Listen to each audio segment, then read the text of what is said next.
Pessoal, nós estamos então em meio à série de mensagens Sabedoria para a sua vida. Na semana passada, eu trouxe uma mensagem um pouco mais filosófica, né?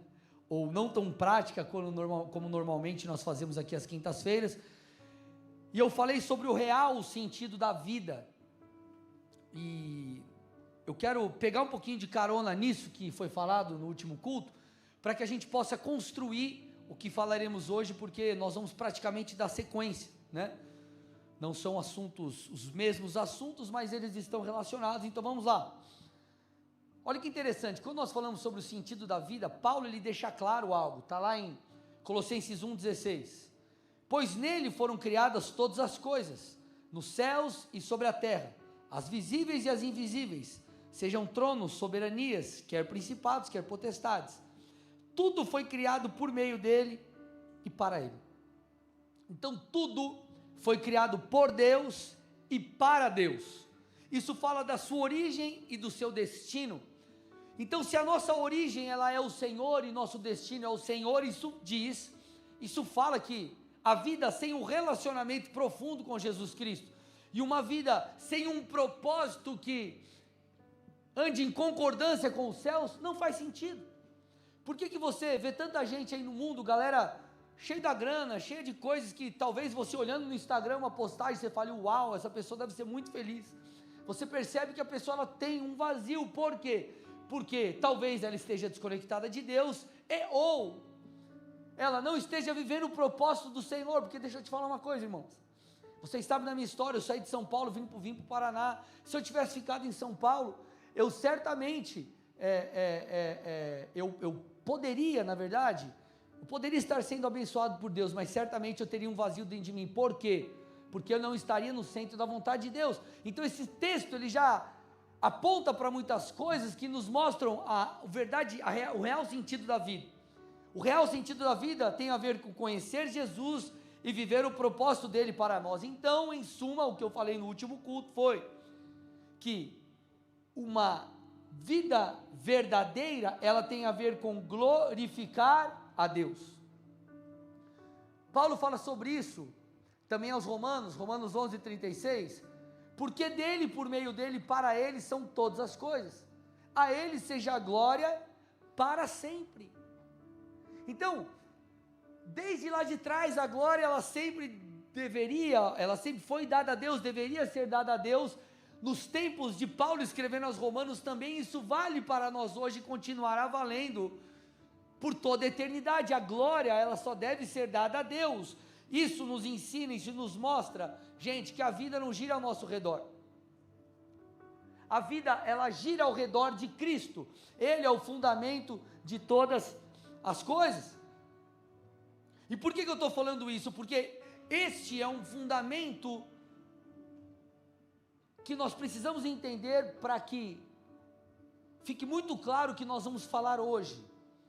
Eu quero pegar o bonde aqui, né, no que a gente está falando e fazer uso de uma afirmação de Pedro, para que a gente entenda sobre o sacerdócio real. Então o tema da mensagem de hoje é entendendo o sacerdócio real. 1 Pedro, abra comigo aí capítulo 2, versículo 9.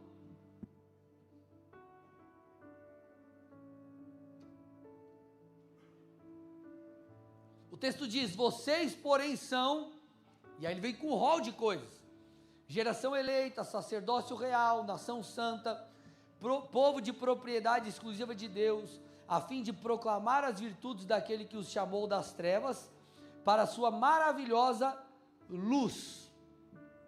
Então esse texto, ele aponta, eu costumo dizer que ele é uma espécie de RG espiritual, ele aponta para aquilo que somos em Jesus, e aquilo que continuamente precisamos nos tornar.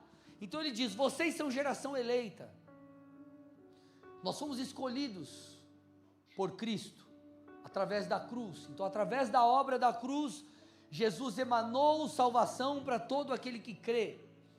Nós somos também sacerdócio real, eu vou falar sobre isso daqui a pouco. Nós somos nação santa, nós somos um povo santificado e separado, E o texto diz também que nós somos propriedade exclusiva de Deus. Se você é propriedade exclusiva de Deus, isso significa que você, irmão, não é de outro. E por que a Bíblia trata desse jeito? Porque quando nós falamos da nossa vida, tudo diz respeito a uma guerra de altares. Ou você serve a Deus, ou você serve a outras coisas, que, consequentemente, estamos servindo o diabo, tá? Para ser, falando de batalhas espirituais. Então, devemos viver uma vida separada, exclusiva para Deus. E o texto fala, como eu citei, e esse é o tema de hoje, é o que eu quero abordar, nós somos sacerdotes reais, sacerdócio real. O que isso significa? Vamos tentar fazer um paralelo aqui com o Antigo Testamento para você entender. Os sacerdotes do Antigo Testamento, eles serviam a Deus, e eles eram também uma espécie de mediadores entre o povo e o Senhor. Então eles serviam a Deus, e eles eram uma espécie de mediadores entre Deus e o povo. O povo podia só interagir com Deus através de sacerdotes. Agora, nós também, apesar de não sermos o elo de ligação com Deus, Cristo, ele é a porta, Cristo é esse intermediário, ok?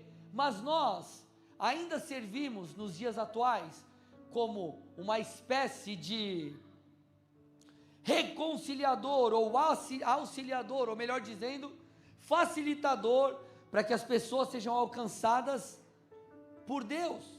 Então, nós servimos ao Senhor, ok? Mas nós também servimos ao próximo, nós conectamos pessoas com Deus. Paulo, por exemplo, falou isso lá em 2 Coríntios 5, 18 a 20. Ele diz que Deus nos deu o ministério da reconciliação. Olha aqui comigo o texto, versículo 18: ora, tudo isso provém de Deus, que nos reconciliou consigo mesmo por meio de Cristo. Então, gente, nós fomos reconciliados com o Pai por causa de Jesus. Sem Jesus, não tem contato com o Pai. Não existe aquela verdade que dizem como verdade, todos os caminhos levam a Deus. Isso é mentira. O único caminho que leva a Deus é Jesus, é a palavra. Ele é a porta. Então o texto está dizendo, nós fomos reconciliados com o Pai por causa de Jesus, ok? E ele continua, e nos deu o ministério da reconciliação, a saber, que Deus estava em Cristo, reconciliando consigo o mundo, não levando em conta os pecados dos seres humanos e nos confiando a palavra da reconciliação. Olha o que ele diz agora, portanto somos embaixadores em nome de Cristo, como se Deus exortasse por meio de nós, em nome de Cristo, pois pedimos que vocês se reconciliem com Deus. Então, em resumo, o que é um sacerdote? O sacerdote serve a Deus, e nós também exercemos esse sacerdócio, somos embaixadores no aspecto de conectarmos as pessoas com Deus, ok? Então esse é nosso papel. Então quando Pedro nos chama de sacerdócio real, ele está falando que nós não apenas servimos o Rei de toda a terra, mas nós também precisamos, através do nosso serviço, através de quem nós somos, através daquilo que Deus nos deu, influenciarmos as pessoas aqui na terra. E é dessa forma que nós reconciliamos os outros com Deus. Deixa eu explicar isso aqui para vocês, gente. Jesus não veio trazer uma religião, ok? Ele não veio trazer uma religião. Ele não veio trazer uma parada tipo intelectual, aquela coisa meio filosófica, meio tipo uma doutrina. Ele veio trazer um reino, ok? Tanto é que a Bíblia fala que em Cristo todas as coisas, elas serão restauradas, são reconciliadas com Cristo. A Bíblia é um livro que ela aponta o fim, antes do começo da nossa própria vida.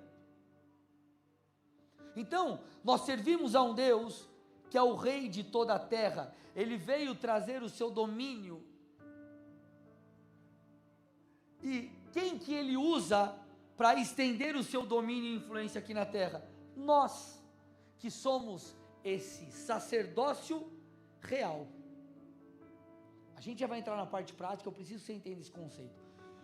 Por que sacerdócio real? Porque sacerdote, ele serve a Deus, e ele também é essa conexão, é esse embaixador, é esse reconciliador. Agora, por que real? Por causa do domínio, por causa do rei, da autoridade, do governo, do poder. Por isso que a Bíblia diz que em Cristo nós estamos posicionados acima de todo e qualquer principado e potestade. Por isso que nós temos autoridade sobre demônios, por isso que nós temos autoridade sobre enfermidade. Por quê? Porque nós estamos em Cristo, porque nós somos sacerdotes reais. O Senhor nos deu autoridade, Ele nos encheu com o seu Espírito. Tudo isso fala da influência que os filhos de Deus precisam exercer sobre a terra. Então nós vemos alguns textos ao longo das Escrituras falando sobre a influência que nós temos que exercer. E eu quero ler dois bem fáceis, vocês certamente já leram, conhecem. Jesus dizendo: olha, vocês são o sal da terra. Ora, se o sal vier a ser insípido, como lhe restaurar o sabor? Para nada mais presta, senão para lançado fora, ser pisado pelos homens. E ele continua: vocês são a luz do mundo. Não se pode esconder uma cidade situada no alto de um monte, nem se acende uma lamparina para colocá-la debaixo de um cesto, mas num lugar adequado onde ilumina bem todos os que estão na casa. Assim, brilhe também a luz de vocês diante dos outros, para que vejam as boas obras de vocês e glorifiquem o Pai de vocês que está nos céus. Então olha que interessante, sabe aquele abajurzinho que você tem no criado mudo lá da sua cama? Por que você tem? Para que serve aquele abajur? Para você ligar e pegar alguma coisa ali, enfim. Se você pega aquele abajur, você coloca embaixo da cama, coloca dentro do guarda-roupa e você liga ele não presta para nada, de nada adianta, porque ele não está cumprindo o seu ofício. E ele faz um paralelo, ele olha para os seus discípulos, ele fala assim: gente, vocês precisam entender quem vocês são. Vocês são a luz deste mundo que está em trevas. Vocês precisam iluminar. Isso aqui é muito mais do que aquilo que Deus espera que nós façamos. Isso fala sobre aquilo que nós devemos fazer. Por quê? Porque de nós emana a luz de Cristo. Nós temos o Espírito Santo. Nós somos enviados de Deus, embaixadores de Deus, para reconciliar o mundo com Ele. Quando você percebe a questão do que, como que Cristo termina o seu ministério. Cristo termina o seu ministério, Mateus 28, 19 e 20. Ele morre, ressuscita, ele... Tem até um texto que a galera se confunde, mas o que é que fala lá em Pedro que Jesus pregou aos espíritos em prisão? Será que Jesus pregou para os demônios se converterem? Não. Aquele pregar aos espíritos em prisão é anunciar a vitória, declarar vitória, não é pregação para arrependimento, gente. Então Jesus estava dizendo: eu venci. Jesus foi vencedor, ele conquistou na cruz tudo o que era necessário para que nós possamos viver uma vida em abundância. Só que acontece o seguinte, a coisa não termina por aí, porque depois que ele ressuscita, ele diz o seguinte: vão, olha lá, e façam discípulos de todas as nações, batize-os em meu nome, enfim, ensine eles a guardar tudo que eu tenho ordenado a vocês. Então, sabe o que o Senhor faz? Ele pega o bastão e passa para mim e para você. E sabe o que começa com isso? A era da igreja. Só que veio o Espírito Santo, ele desce, capacita os discípulos dos 120, continuam nos capacitando para que nós possamos ir. Então, o ir, ele tem muito a ver com o entendimento que nós temos de quem nós somos. Olha para o irmão do seu lado e fala: você não é pouca coisa não. Olha para o outro irmão e fala assim: eu sei que você não é tão bonito como eu, mas você não é pouca coisa também não.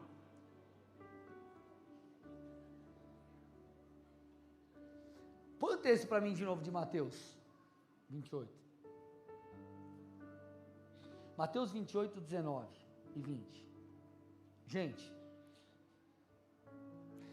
vamos lá, quero que você entenda aqui. Isso é muito forte. O povo tinha avião naquela época? Tinha ou não, gente? Ah, graças a Deus. Não tinha internet, Instagram, YouTube. Nada disso. E olha o que Jesus falou para aqueles homens: vão e façam discípulos do quê? De todas as nações. Jesus chega para aquela galera e fala assim: vocês estão entendendo quem eu estou fazendo? Quem eu fiz vocês serem? Vocês estão entendendo o potencial daquilo que eu coloquei nas mãos de vocês? Porque eu imagino eles receberem essa informação, de ver se algo, mas peraí, Jesus, você está falando sério? Como assim eu vou fazer discípulos de todas as nações? Obviamente esse texto, ele ecoa pelas gerações, ele alcança a mim e a você. Agora, para o povo daquela época, certamente ele estava dizendo inclusive sobre algo praticamente impossível.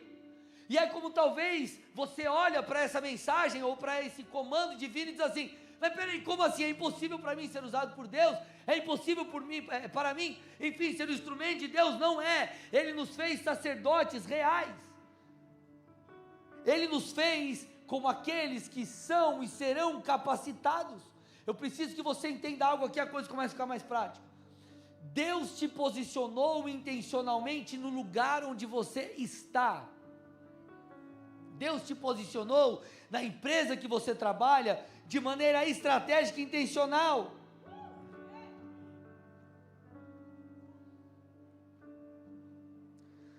Olha que interessante, Deus ele é muito estratégico. Põe aí Atos 1:8.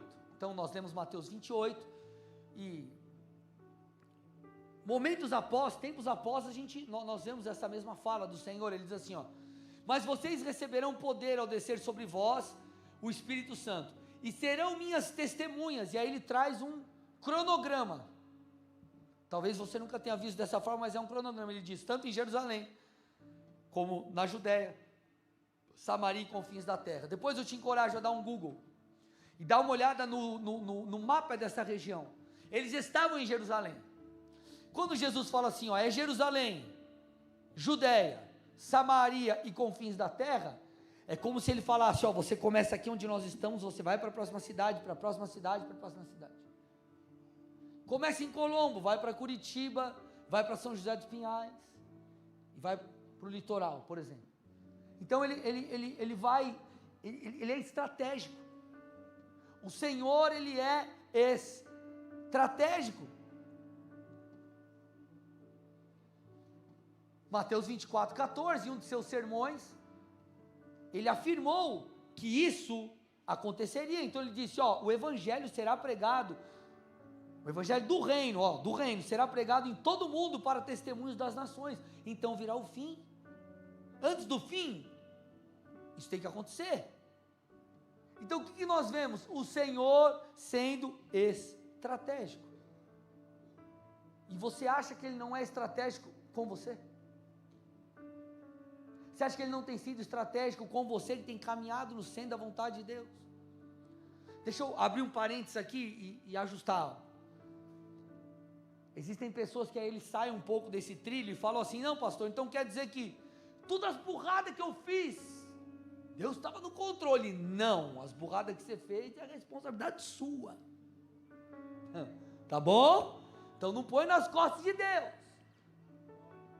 Você tem livre-arbítrio. Agora, Deus pode usar tudo isso e, enfim, te transformar e fazer muitas coisas através disso. Enfim, usar isso já que aconteceu. Agora, pastor, estou no centro da vontade de Deus. O Senhor vai fazer com que todas as coisas cooperem. O Senhor vai posicionar você. Pastor, já fiz muita caca, mas eu me arrependi. O Senhor vai te posicionar devidamente. Por quê? Porque Ele quer que você seja um sacerdote real onde você está. Ele quer que você influencie pessoas onde você está. Pare e avalie um pouco a sua vida, a sua rotina. Você vai perceber quantas coisas Deus às vezes não proporcionou e fez e costurou no seu dia a dia para que você fosse um exemplo. um exemplo para sua amiga do trabalho que está desesperada e você vai falar de Jesus, um exemplo para alguém lá que tem um casamento destruído e vai ver em você um casamento sólido. Ei, meu irmão, como diz o ditado, Deus não dá ponto sem nó. Deus, Ele está sendo intencional com você, por quê? Porque Ele nos fez sacerdócio real, Ele nos fez embaixadores nessa terra. Vamos filosofar um pouquinho aqui agora? Vamos? Deixa eu tomar uma água então.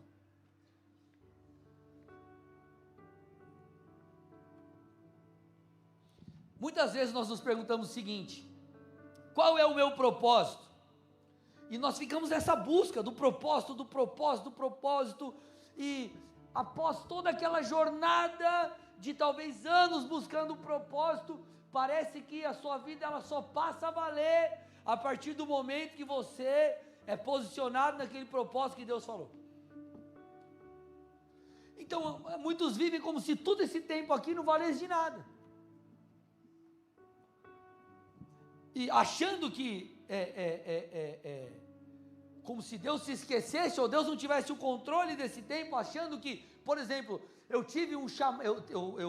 tenho um chamado pastoral, obviamente, sou pastor de vocês, mas muito antes disso, Deus me posicionou em outros lugares. Isso não quer dizer que não foi propósito de Deus. Por que eu estou te falando isso? Porque senão as pessoas, vou usar o meu exemplo, elas vão viver como se fosse, enquanto não chegar o meu chamado pastoral, tudo isso aqui não presta de nada. E meu irmão, Deus está querendo te usar hoje. Ele está querendo te usar lá onde você trabalha. Ele está querendo te usar na tua família. E você ainda não percebeu.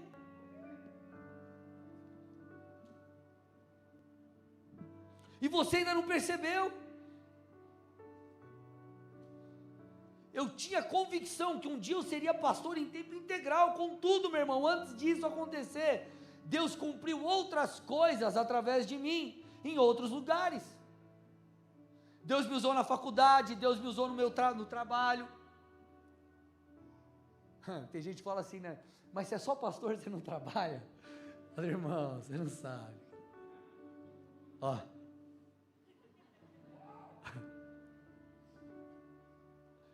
Entre os meus amigos, enfim. Deixa eu te fazer uma pergunta. Será que enquanto você está aguardando o tão sonhado propósito, promessa e chamado de Deus, será que Deus está neutro na sua vida? Será que Deus, enfim, está parado? Porque às vezes nós vivemos como se isso fosse verdade, e nós nos esquecemos que Ele nos chama de sacerdócio real. Davi foi chamado para ser rei, mas antes disso ele foi um pastor de ovelhas. E eu te pergunto, enquanto ele era pastor de ovelhas, será que ele não estava vivendo um propósito e um chamado de Deus?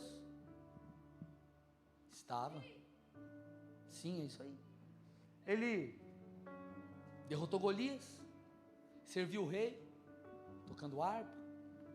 Todas essas coisas foram oportunidades e portas que Deus abriu para que ele lá na frente se tornasse rei. E aí nós achamos que Deus está neutro, como se Deus estivesse num stand-by. Ei, meu irmão, deixa eu te falar uma coisa, Deus está sendo intencional com você hoje. Ele está construindo algo em você hoje, Ele está fazendo algo através de você hoje. Deus nunca vai parar de ser intencional na sua vida.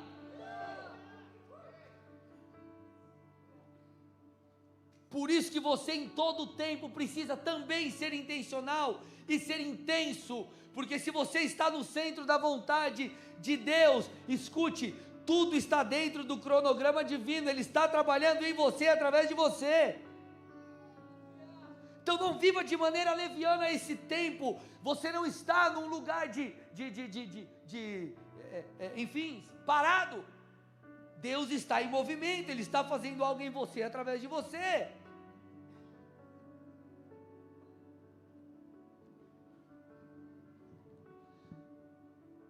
Deus ele tem um propósito para cada um de nós, só que nós precisamos entender que esse propósito ele é feito de muitas partes e de degraus.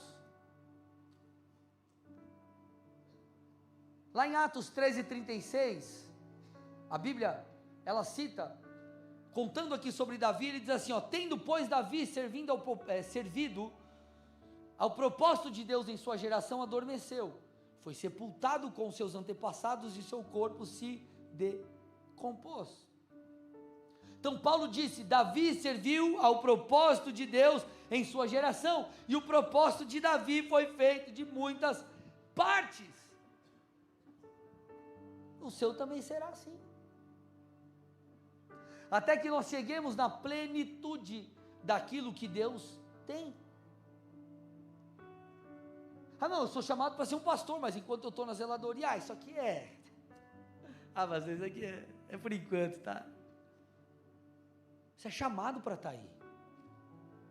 Deus te escolheu. Não há diferença, irmãos. A única diferença aqui é de funcionamento. Obviamente, Deus colocou sobre mim uma responsabilidade, mas eu não estou aqui porque eu sou melhor, eu estou aqui porque Ele me escolheu, só isso. E eu tenho uma função, assim como você tem uma função. Eu preciso de cada um de vocês, vocês precisam de mim, nós somos um corpo. A glória do cabeça, só isso. Agora, Deus ele é intencional e nós precisamos também ser. Rick Warren disse, viver com propósitos é a única maneira de viver de verdade. John Wesley disse, Senhor, não permita que eu viva inutilmente. Quando Pedro, ele cita aqui, vocês são sacerdócio real, sabe para quem ele está falando? Para todo crente. Não está falando para pastores, mestres, apóstolos e profetas. Esses dias eu vi no Instagram, não sei quantos viram, o pastor Diogo me mandou, falou, cara, você faz isso daí em Colombo, brincando comigo, né? Aí ia começar o culto e passava uma vinheta assim, como se fosse, pastor André, profeta de Deus, homem cheio de espírito, cheio do fogo. Não era o meu nome, era oh meu Deus do céu, Jesus amado. Gente, deixa eu falar uma coisa. Não tem chamado apenas aquele que é pastor, apenas aquele que é do louvor, apenas aquele que é intercessor. Todo crente tem um chamado. Vamos avaliar aqui, Gênesis 45:8. Assim, não foram vocês que me enviaram para cá, e sim Deus, que fez de mim como que um pai de Faraó, e senhor de toda a sua casa, e como governador de toda a terra do Egito. Quem disse essas palavras foi José. José foi vendido como escravo pelo irmão, e você conhece a história dele, ele passou por algo terrível. E quando tem fome na terra, então o seu pai envia os irmãos para o Egito, e eles chegam no Egito. Quem que era o segundo em autoridade no Egito? José, o irmão esquecido. Só que José diz assim aos irmãos, ei irmãos, vocês acham que eu estou aqui porque vocês me enviaram, mas não, quem me enviou aqui para ser um governador no Egito foi Deus. Sabe o que ele mostra? Que tem chamado não só aquele que é sacerdote, no aspecto religioso. José, ele era um político, e ainda tem gente que fala que política é coisa do diabo. Não é coisa do diabo, irmão. Assim como ser advogado não é coisa do diabo, ser médico não é coisa do diabo, ser faxineiro não é coisa do diabo, ser um administrador não é coisa do diabo, ser um auxiliar administrativo não é do diabo. Na verdade, Deus nos posiciona, cada um no devido lugar, para que possamos agir como sacerdotes reais. Então o chamado não tem apenas aqueles que servem dentro da igreja. Talvez o seu propósito seja o ministério, e obviamente todos nós, ainda que o seu chamado seja mais para fora, nós temos que estar envolvidos com a igreja local. Isso faz parte, isso é bíblico. Agora, talvez você tenha um chamado para empreender, eu não sei, mas fato é, gente, quando nós falamos de espiritualidade, de ministério, as pessoas automaticamente ligam para isso, para altar. Sabe qual foi uma das pessoas, no início da escritura, talvez das primeiras pessoas que foi cheia do Espírito Santo? Um camarada chamado Bezalel. Sabe o que ele era? Ele era um artesão. Olha que coisa interessante. Bezalel, um artesão. O Espírito Santo deu a ele, meus amados, a habilidade para construir o tabernáculo de Moisés. Êxodo 31, 1 a 5. O Senhor disse mais a Moisés: eis que chamei pelo nome Bezalel, filho de Uri, filho de Ur, da tribo de Judá, e o enchi do Espírito de Deus, de habilidade, de inteligência, de conhecimento, de todo artifício para elaborar desenhos e trabalhar em ouro, prata, bronze, lapidação de pedras, de engaste, para entalho de madeira e todo tipo de trabalho artesanal. Deixa eu falar uma coisa para vocês, gente. Sabe qual era a mão de obra que Moisés tinha? Era uma mão de obra de ex-escravos. Eles foram libertos do Egito. Ficaram muito tempo no Egito. O texto faz questão de dizer que a habilidade de Bezalel veio através do Espírito de Deus. Deus enche esse homem de graça e dá a ele a habilidade. Sabe o que isso mostra para mim e para você? Que o seu trabalho, ele é espiritual. Eu vou repetir, acho que você não entendeu. O seu trabalho é espiritual. Ele é também um chamado da parte de Deus, porque você é um sacerdote real lá na empresa que você trabalha, na empresa que você tem, e você é chamado para honrar a Deus com o seu serviço. Por isso que a Bíblia diz: não faça para homens, faça para o Senhor. E também para que você conecte as pessoas ao Senhor através do seu bom testemunho. Meu irmão, deixa eu falar uma coisa: o que o microfone é para mim, talvez a chave de fenda seja para você. O que são os livros para mim, talvez seja a cozinha para você. Você precisa entender isso, eu estou falando sério. A intenção divina é que você seja o instrumento dele por onde você andar. Não há distinção no reino, meus amados, entre sacerdotes, entre aspas, ou aqueles que são o clero, e as pessoas que não atuam na igreja. No reino todos são chamados para proclamar as virtudes do Senhor. Você precisa entender isso.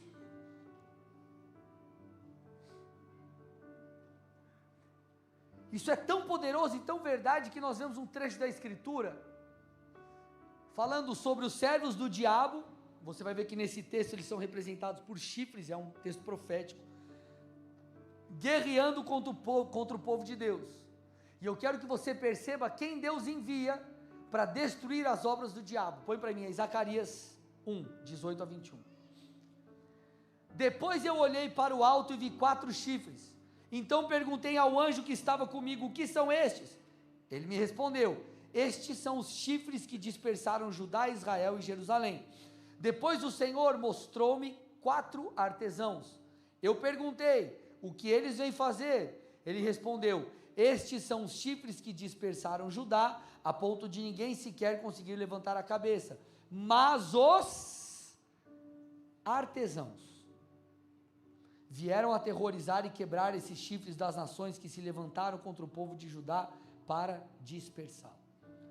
Deus envia 4 artesãos. Deixa eu te falar uma coisa: às vezes nós achamos que destruir as obras do diabo é coisa de intercessor, é coisa de pastor, de fazer ato profético. Vamos lá, porque eu quebro. Você pega a espada e no espírito e faz aquelas coisas aradas. Meu irmão, escute: todo crente é chamado para destruir as obras do diabo. A Bíblia diz que Jesus destruiu as obras do diabo, e por consequência isso se estende a mim e a você. Só que sabe muitas vezes como as obras do diabo são desfeitas? Através da sua presença, de suas obras, daquilo que você faz, das suas declarações de quem você é, lá no dia a dia. Lá no dia a dia. Então, o que Deus espera de mim e de você? Que nós sejamos luz onde nós estivermos.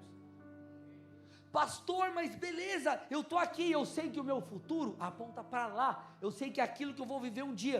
Tudo bem, meu irmão, mas Deus já está fazendo algo na sua vida hoje. Ele não só está fazendo na sua vida, no que diz respeito ao processo de usar todo esse caminho para te transformar, mas Ele já está te usando como um sacerdote, e às vezes você está esperando chegar lá. Não, mas quando eu for pastor, mas irmão, você é um sacerdote real, Deus já te mandou pregar o evangelho, vai, fala para os teus amigos na escola, fala para o teu amigo na rua. Você precisa de um microfone para pregar? Vocês estão aqui comigo ou não? Nós precisamos entender, há sobre nós um poder, uma autoridade, uma responsabilidade. Agora, como ser luz? Estou terminando, vou ser breve aqui. Como ser luz na prática? Como iluminar na prática? Como agir como um sacerdote real na sociedade, no dia a dia, no seu trabalho, na sua empresa, com a sua família, onde você estiver. Eu poderia falar várias coisas, eu quero falar sobre duas aqui. A primeira, você bem sabe, e essa é simples de entender. Você precisa ser alguém que expressa o caráter de Cristo. O caráter de Cristo. Olha o que a Bíblia diz, gente, João 13:35, nisso todos conhecerão que vocês são meus discípulos, se tiverem amor uns aos outros. João 14:21, aquele que tem os meus mandamentos e os guarda, esse é o que me ama, e aquele que me ama será amado por meu Pai, e eu também o amarei e me manifestarei a ele. A Bíblia está dizendo que os filhos de Deus, ele tem algumas características, como por exemplo, obedecer a Deus, e isso envolve santificação. Deixa eu falar uma coisa aqui para vocês, há toda uma discussão ideológica de tantas coisas que as pessoas falam assim, mas a pessoa hoje fala que ela se sente uma coisa, então ela é, e às vezes você acha isso um absurdo, só que nós pensamos que isso é um absurdo em coisas grandiosas, agora em coisas menores, porque isso vai permeando a mentalidade das pessoas. Quer que te dê um exemplo? O cara se julga crente, e não vive a palavra. Não estou falando daquele que está se santificando, se posicionando, mas estou dizendo daquele que vive o evangelho intelectual. Não, sabe o que é? Jesus é legal e eu quero seguir a Jesus, tá, mas você obedece a palavra? Não, então, irmão, sinto muito, você não é crente.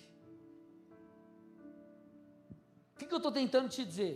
O que vai nos fazer diferentes diante das pessoas e cada vez mais, porque hoje nós somos perseguidos pela nossa fé, nós somos perseguidos pelos nossos posicionamentos morais, e cada vez vai ficar pior, cada vez vai ficar mais discrepante a coisa.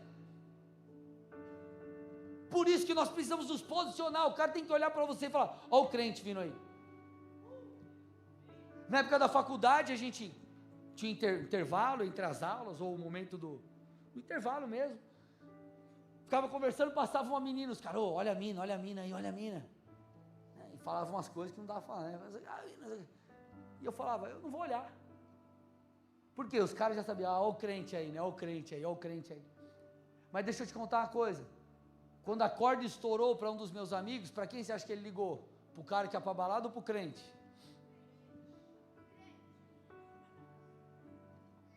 Então, nós podemos estar no mundo, mas nós precisamos ser como Daniel. Eu não vou me corromper com a Babilônia. Vocês estão aqui? Caráter de Cristo. Assim você vai ser luz. A luz, ela é diferente das trevas, ela ilumina. Agora, segunda coisa, e com isso eu termino. Provérbios 22, 29, põe na NVI aí para mim, isso daí não tinha, põe Provérbios 22, 29.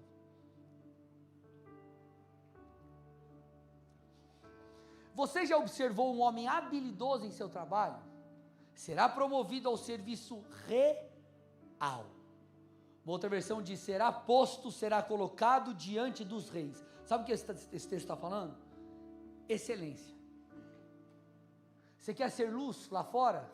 Seja bom naquilo que você faz. Deixa eu te falar uma coisa, existe uma parada que o mundo escuta, é o sucesso. Se você tiver sucesso, agora, esquece, não estou falando de algo espiritual necessariamente, tá? Estou falando de trampo, de excelência, de você ser bom.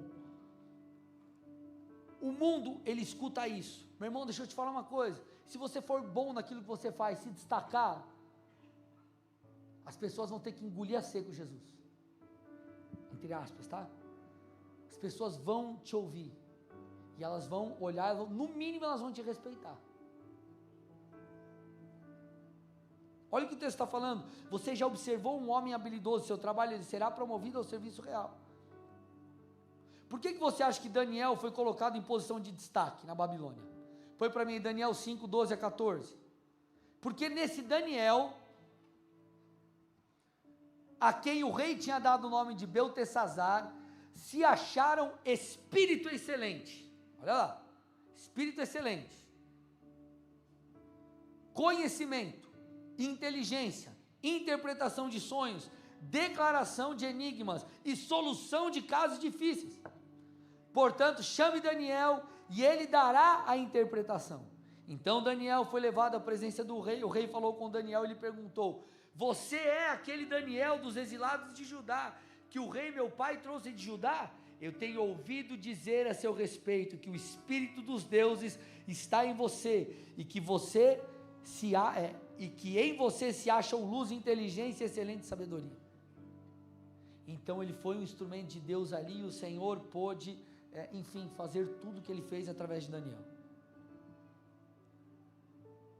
Por quê? Porque Daniel era bom. Deixa eu te falar uma coisa, posso ser franco, gente? Como que você quer fazer a diferença se o teu trabalho é meia boca? Como que nós faremos a diferença se a gente faz as coisas de qualquer jeito? Se a gente atende o cliente com um bico desse tamanho assim, ó. Como que a gente pode, ser destaque para a glória de Deus? Porque a Bíblia diz assim, as pessoas precisam ver as suas obras e glorificar a Deus através delas. É para a glória de Deus, irmão. Como que nós viveremos isso se nós fazemos as coisas de qualquer jeito?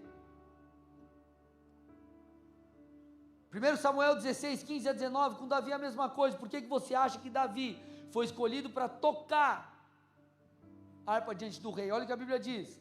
Então os servos de Saul lhe disseram: eis que agora um espírito mau, enviado por Deus, está atormentando o Senhor, ó rei. Por isso mande que estes seus servos, que estão em sua presença, busquem um homem que saiba tocar harpa. Assim, quando o espírito mau enviado por Deus, vier sobre o Senhor, o homem dedilhará a harpa e o Senhor se sentirá melhor. E Saul disse aos seus servos: então procurem um homem que saiba tocar bem a harpa e tragam-no para cá. Olha o que diz agora. Um dos moços disse: conheço um filho de Jessé, o belemita, que sabe tocar harpa. Ele é forte e valente, homem de guerra, fala com sensatez e tem boa aparência, e o Senhor está com ele. Saul enviou mensageiros a Jessé dizendo: mande-me o seu filho Davi, aquele que está com as ovelhas. Opa! Ele estava com as ovelhas. Provavelmente ele ficava tocando para os bichinhos. Mas um dia ele foi chamado diante da presença do rei. Deus é fiel para cumprir tudo aquilo que ele prometeu. Mas deixa eu te falar, você tem que ser bom, irmão. Quando eu falo você tem que ser bom, estou dizendo você tem que fazer a sua parte. Você tem que se esforçar. Eu procuro dar um exemplo para vocês. Do ano passado para cá, eu já li mais de 50 livros, a Bíblia inteira. Por quê? Porque eu preciso chegar aqui, não adianta eu falar toda vez a mesma coisa. Eu quero ser um pastor excelente. Eu te pergunto, você quer ser um funcionário excelente? Você quer ser um líder excelente? Você quer servir no ministério de forma excelente? Sabe por quê? Porque a graça de Deus estará sobre você. E isso é a diferença sobre aqueles que não creem. Agora, nós temos que ser excelentes, nós temos que fazer a nossa parte. Então deixa eu te falar, irmão. Deus te chamou como um sacerdote real, para iluminarmos as pessoas que estão nesse mundo em trevas.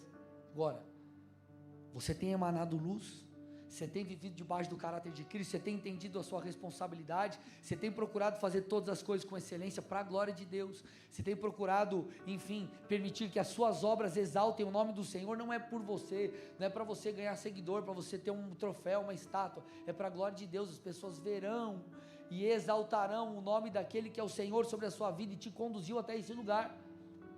Quem fez Davi ser rei foi Deus.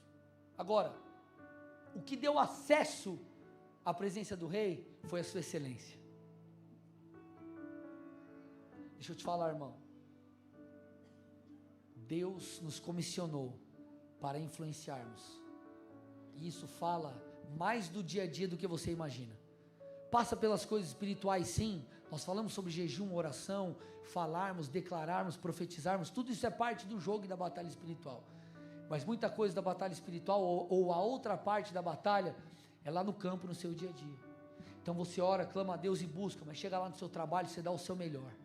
E você não faz de qualquer jeito, você exalta Jesus, porque você é um filho de Deus. Você vem no ministério, onde você estiver, você faz o seu melhor. E dessa forma, nós caminhamos como sacerdotes, embaixadores dos céus na terra. Feche seus olhos, curva sua cabeça em nome de Jesus.